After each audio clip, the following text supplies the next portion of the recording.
ॐ भूर्भुवः स्वः तत्सवितुर्वरेण्यं भर्गो देवस्य धीमहि धियो यो नः प्रचोदयात् ॐ शान्ति शान्ति शान्तिः Om Sai Ram, sisters and brothers.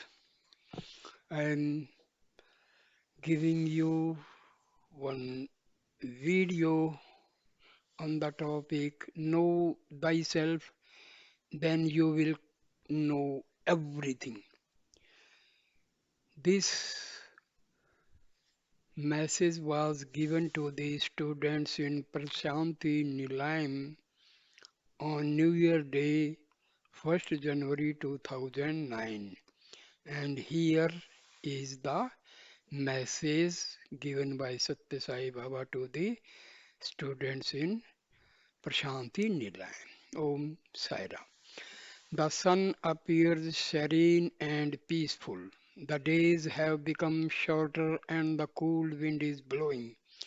The fields are ripe with golden crops. Marigold flowers are blossoming like garlands of pearls on the banks of rivers. Marigold flowers are blossoming like garlands of pearls on the banks of rivers. The farmers are rejoicing and singing. The sweet festival of Sankranti has come in the Pusya month, filling the granaries in our homes with the freshly harvested grain. So this is the translation of a Telugu song, Embodiments of Love. This is the Sankranti festival time. Sankranti is a great festival. It is a day on which the farmers bring home the harvested crops consisting of all varieties of food, grains, and pulses needed for the household. The farmers, having finished a hectic schedule of harvesting the crops and becoming free from agricultural operations, enjoy good food and rest in their homes. They spend a leisure time happily with their family and friends, indulging in fun and frolic. They invite the newly married sons-in-law to their houses and present them with new clothes. The entire house abounds with joy. In this context, there is a folk song in Telugu depicting the festival atmosphere in the village. As Sankranti is the festival of festivals, oh, newly married bridegroom, visit your in-laws' house, come spend your time in fun and frolic with your brother-in-laws and sister-in-law. The entire household and the neighborhood will honor you with love and affection.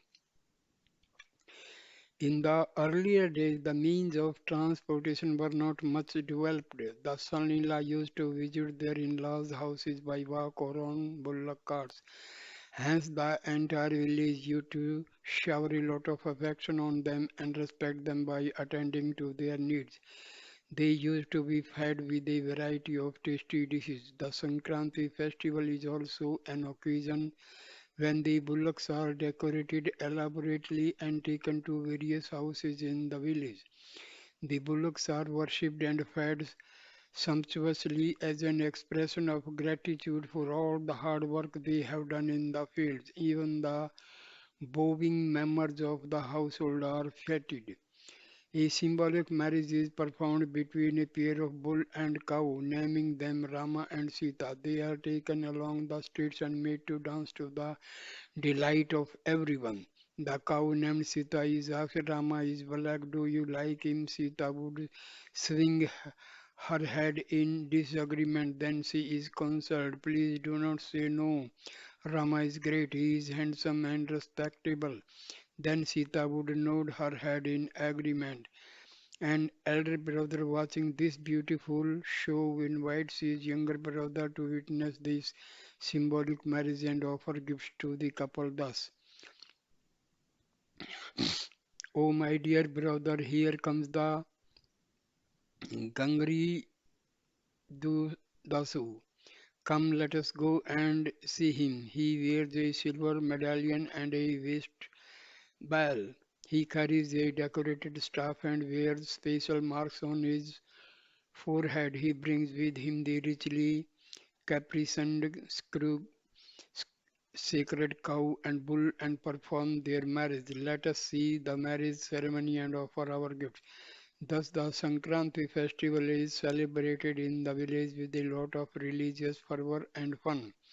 Festivals like Sankranti and Shivratri are meant to contemplate upon and realize one's innate divinity. People say, Ida na dehamo, this is my body, very casually, but people well versed in Sanskrit language would interpret the expression na dehamo, my body, in a different way. They explain that na means not based upon the literal meaning and conclude that na deham, I am not the body. Similarly, the Telugu expression na manasu, my mind can be interpreted as I am not the mind.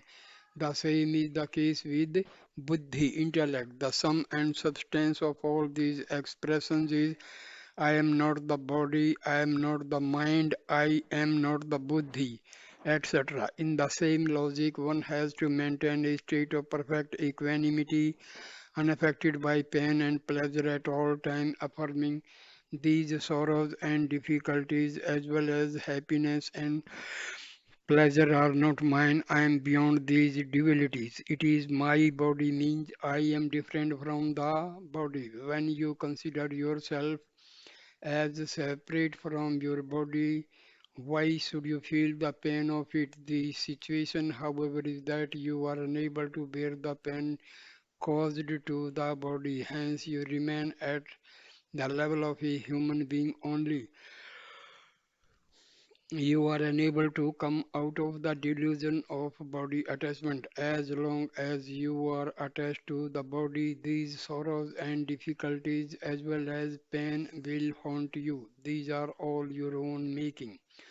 Suppose you get angry. From where did this anger come? It has come from you only. Similarly, jealousy is a quality that manifested from your mind. Thus, each one of these bad qualities are the result of your own thoughts. Hence, if only you are able to control your thoughts properly, you will be able to achieve anything in life. The mind, intellect, and chitta, subconscious mind, are the reflections of Atma. The mind has no stability. It is the repository of thoughts and desire. It is said, Manayava Mahushayam Karnam Bandha Moksyaha. The mind is the root cause of either bondage or liberation. Hence, one has to keep the mind under proper control by putting some ceiling on desire. Both the body and mind undergo change constantly. However, there is one entity inside that is changeless, that is Atma. It has no form but it has a name. Atma, self, and Atma both mean the same. Atma is also called Aham. One should not confuse oneself in this context that this Aham is Ahamkara, ego, which is identified with the body. God has no end form and he is always referred to as a Brahma. If God were to reveal his true nature, he would say, Aham Brahmasmi, I am Brahma. The same Brahma Tattva, Brahma principle, permeates all beings as Atma Tattva, Atam principle. We say so is my wife, so is my son, so is my daughter-in-law, etc. These are all illusory and bodily relationships. They are acquired by us and are not God-given. Similarly, God does not grant you either pleasure or pain. All are your own making only. They are due to your body attachment. As long as you are attached to the physical body, you will experience pain only. Once this physical body is consigned to flames, nothing comes along with you. At- Atma, Atma, self, I, these are the different names given to the same Atmic principle. The identification with the body is done by the individual, thereby resulting in ahamkara ego. That is why Jesus advised to cross the little I ego so that one may become God oneself. Your own self, Atma, directs all your activities from within. This self has no birth and death, just as Brahma has no birth and death.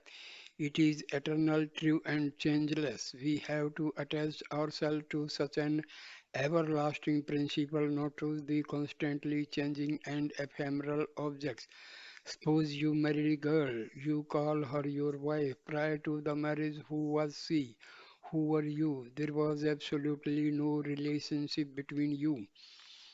Only by your marriage did you become husband and wife and acquired marital relationship. The relationship is acquired by you. God has nothing to do with these worldly relationships, yet He is the eternal witness to all that goes on this world. Dhyana, meditation, japa, constant repetition of God's name or yoga are of no help in realizing the Atam Tattva. Neither are the nine forms of devotion like Sarvanam, listening, Kirtanam, singing, contemplating on Vishnu, serving his lotus feet, salutation, worship, servitude, friendship, and self surrender of any help. They are different forms of sadhana which we ourselves have taken up. They are not God given. How many ascetics in this world do severe penance? How many people constantly do japa? Even when they are sleeping, the japmala rotates in their hand. Do all these spiritual exercise confer moksha liberation on oneself? Never. One has therefore to constantly contemplate on the Atam Tattva. If one, if someone asks who you are, you should be able to reply, I am God, with all the faith and confidence at your command. The Atam Sarupa in all the human beings is one and the same. It is eternal and changeless. I have told you several times about the story of Alexander the Great. Though he conquered large parts of the world, he could not take with him even an iota of property that he accumulated. He had to leave this world with empty hands. In order to demonstrate this truth to the world, he instructed his ministers to take his dead body in a procession through the streets of his capital, keeping both his hands in a raised position pointing the sky. When the ministers were curious to know the reason for this strange request from the emperor, Alexander replied, I have conquered several countries and accumulated great wealth. There is a vast army under my control, yet none is accompanying me at the time of my leaving this mortal body. I am going with empty hands. This truth has to be demonstrated to all people. We may acquire a lot of wealth and deposit in the banks or lend it to others for interest, yet we cannot take even a handful of earth along with us at the time of leaving our body. Nothing of this world comes along with us. We are unnecessarily struggling and planning several schemes, constantly thinking about them day and night. In spite of all our struggles, what has to go out of our hands will go. The body is like a water bubble. The mind is like a mad monkey. If you follow this mad monkey, you will get into trouble. On the other hand, if you believe in the body, you do not know when this body, which is like a water bubble, will burst. Nothing is permanent, only the Atma, self is eternal and immortal. That is God. I, self, God are all different names by which divinity is referred to. The Atma that is referred to as I is donning different names and forms. God has incarnated as Rama, Krishna, etc. Rama underwent several difficulties and demonstrated great ideals. Krishna demonstrated several leelas, sports, plays, and attracted several people. Finally, he left his mortal coil. The physical bodies of the avatars undergo change, but the divine Atma in their bodies remain the same. The Atma is omnipresent. However, in order to attain Atmajnana, Atmic wisdom, your resolves have to be pure. You have to constantly contemplate upon the divine Atma.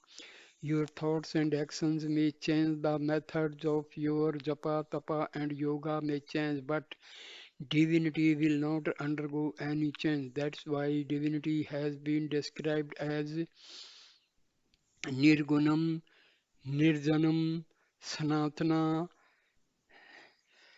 niktanam, nitya, shuddha, buddha, mukta, nirmala, Saurupinam, attributeless, pure, final, abode, eternal, unsullied, enlightened, free, and embodiment of sacredness. People pray, O God, grant me your divine darshan. Even if He grants you His divine vision, it is only momentary. It comes and goes like a flash. In fact, God is very much immanent in your own heart. He is hearing all your prayers. He is answering your prayers. Even when your physical body ceases to exist, the Atma remains. That Atma is eternal. It assumes different forms. We witness several objects in this universe, like the stars, the sun, the moon, etc. Though they appear to be static, even they undergo changes. Only divinity, which is the basis of all these, remains changeless and eternal. One should always maintain purity. In fact, this land of Bharata has earned great name and fame for purity and character. This land of Bharata has given birth to many noble women like Savitri, who brought her dead husband back to life, Chandramati, who extinguished wildfire with the power of truth, Sita, who proved her chastity by coming out of blazing fire unscathed, and Damayanti, who reduced an evil-minded hunter to ashes with the power of her chastity. The, this land of piety and nobility attained plenty and prosperity, became the teacher of all nations for the world because of such women of chastity. This is the translation of a Telugu poem. Good character is very essential not only for ladies but for gents too. If one has character, you can call them a man or a chaste woman. Today we find boys and girls moving very close and behaving as though they are husband and wife, but for how long? Only for a short period. Thereafter, the situation changes. Once they are married, the boy will be somewhere and the girl will go somewhere else. However, there will be no change at all in their divine nature. It is customary to exchange diamond rings between a boy and girl when they marry. The diamond ring, which is an impermanent object, is symbolic of divinity, which is changeless and is available to people at times, all times.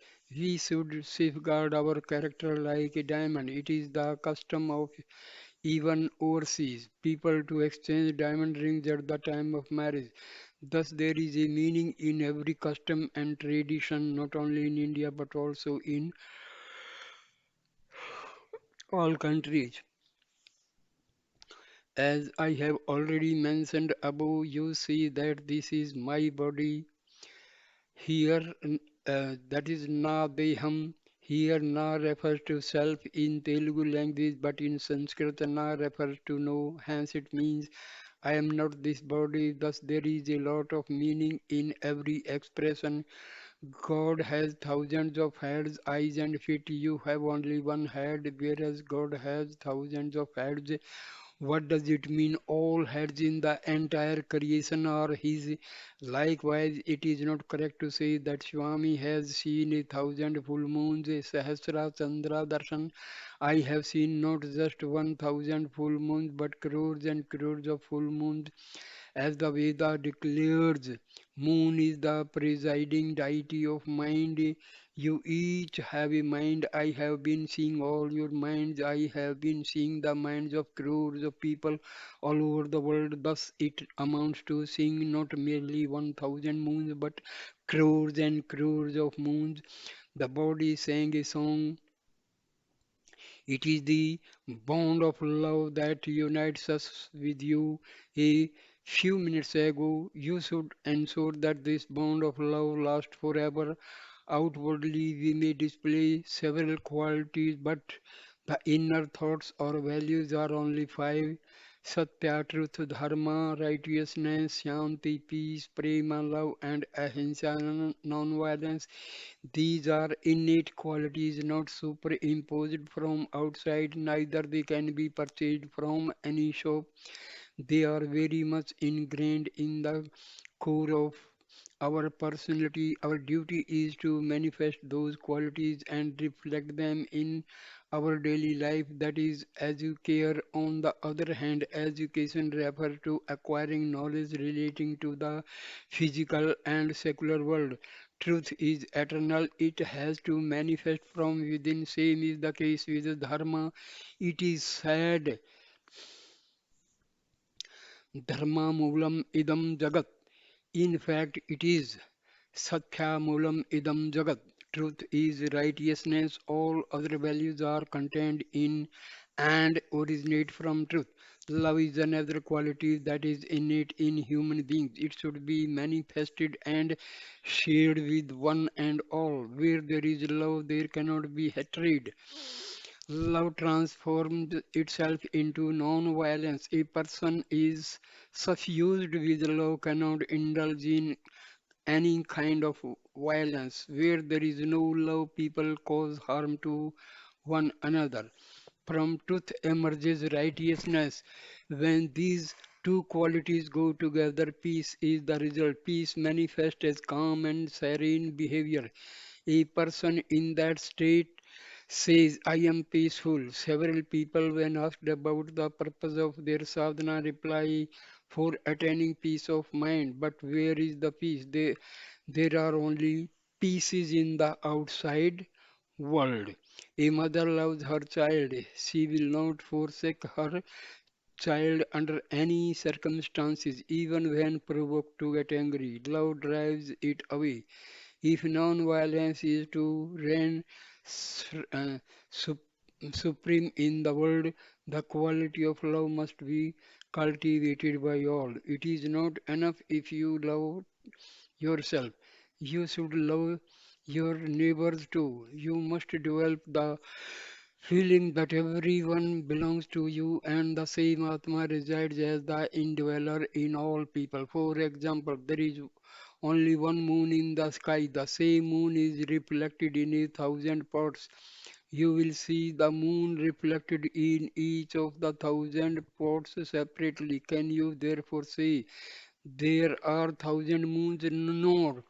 Similarly, there are no suns separately in different countries like India, USA, and Japan. Only one sun illuminates the entire world. However, the time at which the sun rises in different parts of the world differs. Now it is 6 o'clock in the evening for us, whereas it is 6 o'clock in the morning in America. In Japan, it is 12 noon. On the basis of this difference in time,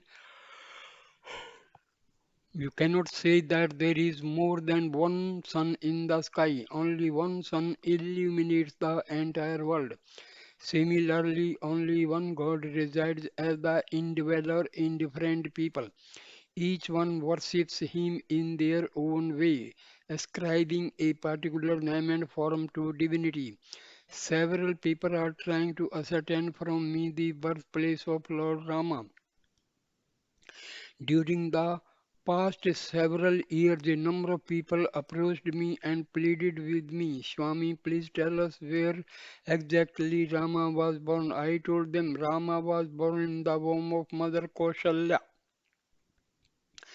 In fact, do you search for yourself in the outside world? No, your true nature is to be found in yourself only. You are your only. You are you only. Similarly, it is futile to search for God asking, where can I find God? God is omnipresent. With hands, feet, eyes, head, mouth, and ears pervading everything, he permeates the entire universe. Hence, there is no use asking where is God. Try to know about yourself in the first instance. Then you will know everything. Unfortunately, today people are trying to know about everything in the outside world without first knowing about themselves. No purpose will be served by such an exercise. Know thyself, then you will know everything. Remind yourself, I am the embodiment of divine Atma. The Atma is immanent in me. People often say, this is my, but who is that my? To whom does it refer? The feeling of my is Maya, illusion. However, people do not make any effort to understand this. Since you are in the, since you are an individual, you say my, but God is not confined to a particular name and form. He is the principle of I, which is all pervading. Several names and forms are ascribed to him, but he is one and only one. Ekam sat vipraha buddhaha vadhanti. Truth is one, the wise say it is different ways. In different ways, the different expressions like I am God, I am Brahma, I am Vishnu, etc. refer to only one God. Unfortunately, today people are dividing the divine. You should treat divinity as one. Do not differentiate between people, saying this man is my brother, this person is my son-in-law, etc. All are brothers and sisters only. When you consider all people are your brothers and sisters, where is the feeling of difference between individuals? Spirituality teaches exactly this feeling of oneness among human beings. People say that they could realize God by doing japa, dhyana, and such other sadhanas, spiritual exercise. But when and where? How? They will not be able to see even the person standing right in front of them. When they close their eyes, how then can they see God in meditation? All these sadhanas are meant to control the mind. The mind is very unsteady. It is always affected by bumps and jumps. How can you control such an unsteady mind? It is not possible. The mind can be controlled in only one way, by constant contemplation on God. We often see people changing the names and forms of God for contemplation. Frequently, one day they contemplate on Rama, the next day on Krishna, and yet another day on Venkateswara, etc. Mind control is not possible by such contemplation. If you consider Rama as the God of your liking, then stick on to that name and form till your last breath. Then surely you will have the Sakshatkara vision of Rama. Great painters like Ravi Verma portrayed Rama in a particular form, but Rama and Krishna are not confined to such forms only. In fact, God has no particular form. He assumed a particular form at a particular time for the sake of devotees. Thereafter, even that form vanishes. Several pictures and paintings of God in a particular form are sold in the market. They are done by painters like Ravi Verma. Did Ravi Verma actually see Rama or Krishna? No. He only heard stories about Rama and Krishna and painted their form based upon his imagination. These pictures and paintings only remind you about divinity. Neither Ravi Verma or any other person did actually see see God. You are God. Verily, do not think that God is somewhere in a distant place. You yourself are God. Develop that confidence. However, when you consider yourself as God, you must develop divine qualities.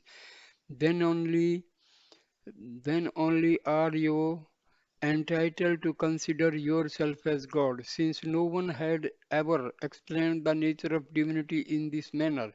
People have fallen into dogmatic theories. God is immanent in every human being, nay, all living beings.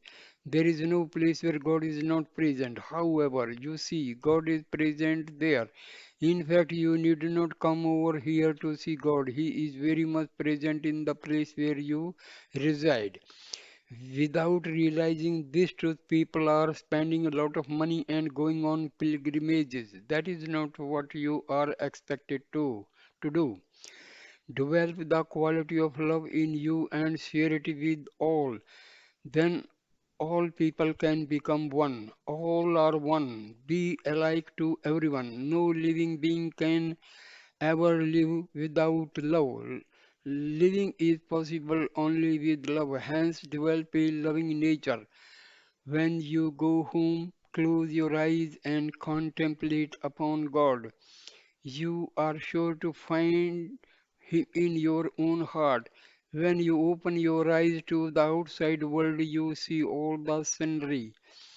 What do you think is the purpose for which you are endowed with eyes? It is only to see God. If you go to a doctor complaining about some problem in your body, they will take an X-ray of your heart, liver, kidney, etc. and decide about the particular malady from which you are suffering. So, spirituality is like the X-ray photo that will reveal your true nature. Install the form of God in your heart and contemplate on Him incessantly. Never change that form for any reason. You are sure to realize God. You need not search for Him elsewhere. If you wish to see Swami, install the form of Swami in the altar of your heart. You can surely visualize Swami there. If you develop a feeling of oneness with Him, everything will turn out to be good for you. This is what you have to realize today. Festival come and go, Sunday, Monday, and Thursday, all roll on like that. Saturday lapses into Sunday, but God will never change. He is eternal. Realize this truth. Sai Ram. This video ends here. Thank you for watching this video. Thank you. Please subscribe my channel. Thank you, dear. Thank you.